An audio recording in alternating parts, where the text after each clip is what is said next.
গুলশানের চেয়ারপারসনের রাজনৈতিক কার্যালয়ে সংবাদ সম্মেলনে কোটা বিরোধী আন্দোলন এবং তার প্রেক্ষিতে চলমান ঘটনা প্রবাহ নিয়ে বিএনপি মহাসচিব নাতিদীর্ঘ বক্তব্য রাখলেও দলটির দীর্ঘদিনের মিত্র হিসেবে পরিচিত জামাতকে নিষিদ্ধ করা নিয়ে সরকারের পদক্ষেপ প্রসঙ্গে ছিল না কোনো বক্তব্য। তবে পরবর্তীতে প্রশ্নের জবাবে স্পষ্ট করেন অবস্থান। সরকার একটা ইস্যু তৈরি করে, সেই ইস্যুকে ডাইভার্সনের দিকে নিয়ে যায়। এখন আবার এটাকে তারা ওই একই আরেকটি তাদের একটা প্রজেক্ট। যারা স্বৈরাচারী, যারা আপনার ডিকটেটরস, যারা আপনার জনগণের সঙ্গে যাদের সম্পর্ক থাকে না, তারা এই ধরনের সিদ্ধান্ত বহু নিয়েছে যে তাদের লক্ষ্য একটা, তারা এই দেশকে আবারও সে আগের মতো সমস্ত দলকে নিষিদ্ধ করে দিয়ে তার একদলীয় শাসন ব্যবস্থা বাকশালের মতো একটা। এর আগে বক্তব্যে কোটা আন্দোলনে সহিংসতায় জড়িত থাকার অজুহাতে শিক্ষার্থী সহ বিরোধী নেতাকর্মী এবং সাধারণ মানুষকে গ্রেফতার এবং রিমান্ডে নিয়ে নির্যাতন করার অভিযোগ করেন তিনি। অত্যাচার, নির্যাতন, নিপীড়ন, অ্যারেস্ট করা হচ্ছে, এটার মধ্যে একমাত্র কারণ হচ্ছে যে গণতান্ত্রিক স্পেসটা তাদের নিয়ে নেওয়া হয়েছে।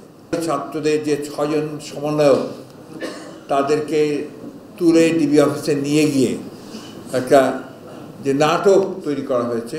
আপনার ডিবি আপনার একটা প্রতিষ্ঠান, যে প্রতিষ্ঠানটা আপনার সরকারের একটা অত্যন্ত গুরুত্বপূর্ণ একটি প্রতিষ্ঠান।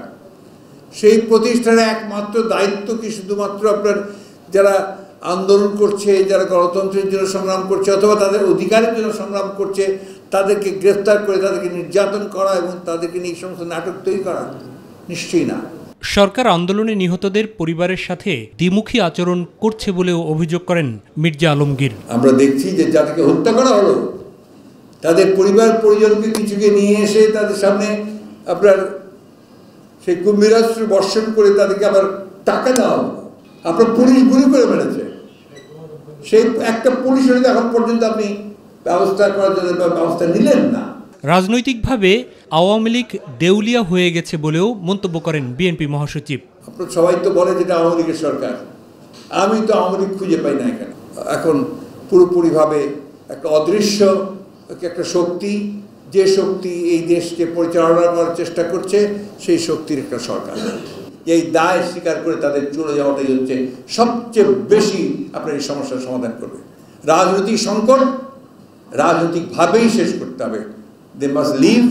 অন্যদিকে ঢাকা বিশ্ববিদ্যালয়ের শিক্ষক ক্লাবে আয়োজিত সংবাদ সম্মেলনে কোটা বিরোধী আন্দোলনকে কেন্দ্র করে ক্যাম্পাসে শিক্ষার্থীদের উপর হামলা এবং বিভিন্ন স্থানে শিক্ষার্থীদের হত্যার সাথে জড়িতদের আইনের আওতায় আনা এবং শিক্ষা প্রতিষ্ঠান খুলে দেওয়া সহ বিভিন্ন দাবিতে সংবাদ সম্মেলন করেন ঢাবি সাদা দল।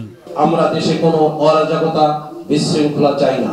ক্যাম্পাসে সংঘটিত সকল ঘটনার নিরপেক্ষ তদন্ত সাপেক্ষে দোষীদের চিহ্নিত করে তাদের বিরুদ্ধে যথাযথ শাস্তিমূলক ব্যবস্থা নিশ্চিত করা, দেশের সকল শিক্ষা প্রতিষ্ঠান খুলে দিয়ে শিক্ষা কার্যক্রম চালু করা।